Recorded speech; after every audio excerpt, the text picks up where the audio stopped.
Many people will try and tell you that it's not possible or not worth it to live on one income, but for me, staying at home and raising my children wasn't negotiable. My husband and I were determined to make it work no matter what it took. So that's exactly what we did.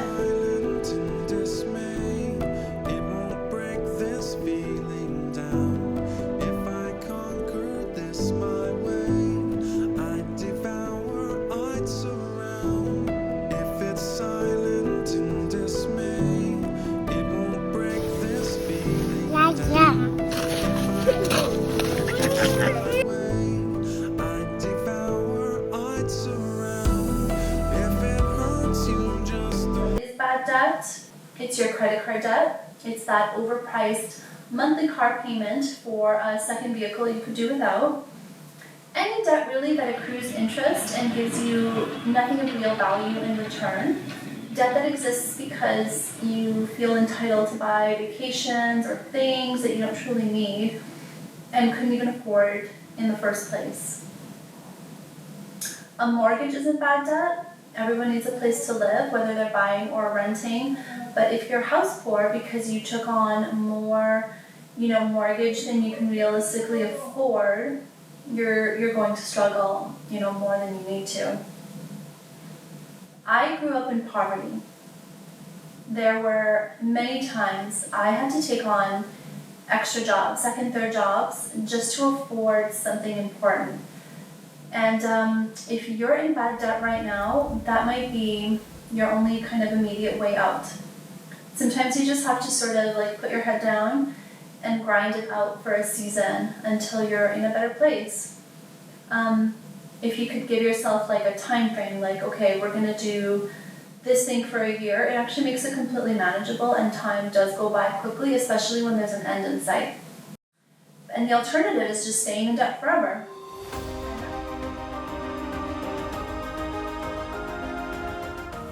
There is no excuse not to have a budget, honestly. I think it's kind of irresponsible to not have one. And I say that as someone, who used to have a serious problem with this, simply because I was never taught how to manage money. A lot of us weren't taught that, and it's a real shame how common it is. How you budget is up to you, but the most important thing is to do it. Sit down with your husband and go line by line through your bank statements. Look at the money coming in and where it's going. I keep a simple monthly budgeting spreadsheet where I track all of our income, expenses, investments, savings, and so on.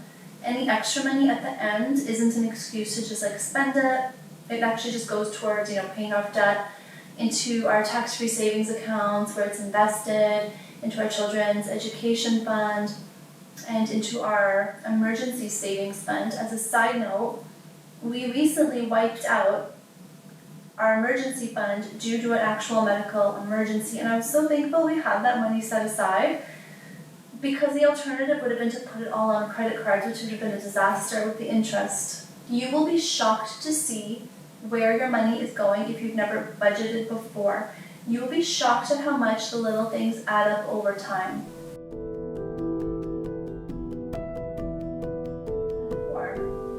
I promise you, there are so many things in your home you don't actually need. Even simple, inexpensive things like disposable paper towels and tampons and diapers, store-bought, bread, fast fashion, endless toys.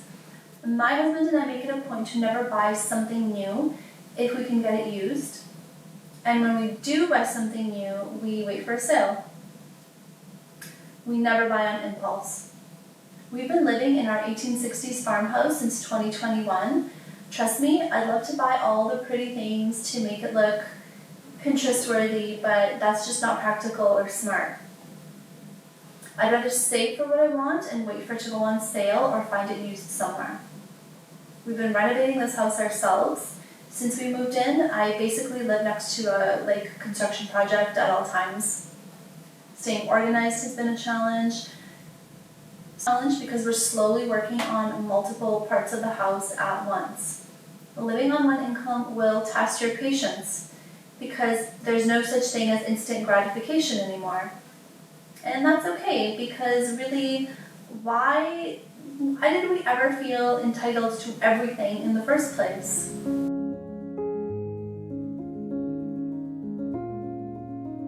What is the point and purpose of your life here on this earth?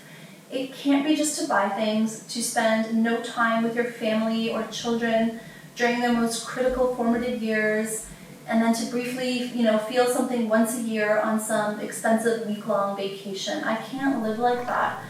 I want my day-to-day life to feel as peaceful and fulfilling as that vacation. I don't want to escape from my life. I don't want to look for cheap dopamine hits from novelty.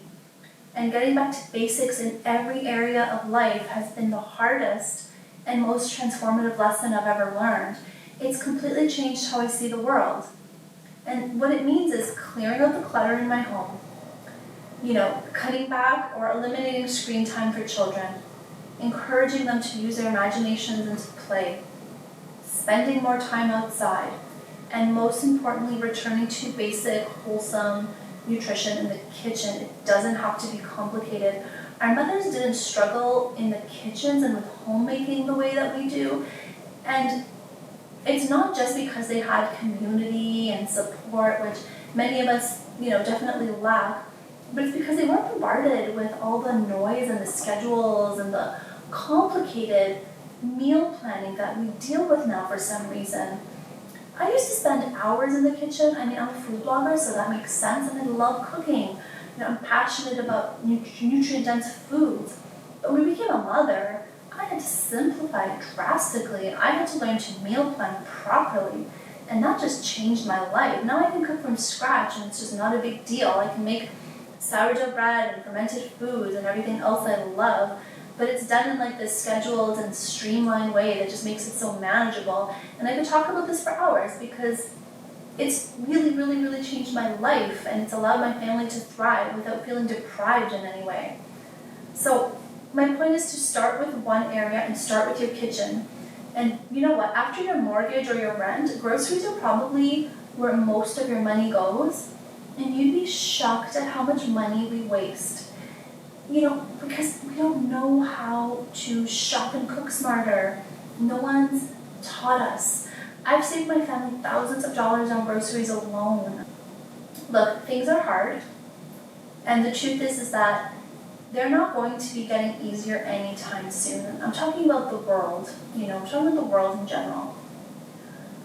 These past few years have been the most challenging of my life, and I'm sure they have been for you too. We've all gone through the whole pandemic thing. But I've also never felt more content, more accomplished, or more at peace in my place in this world.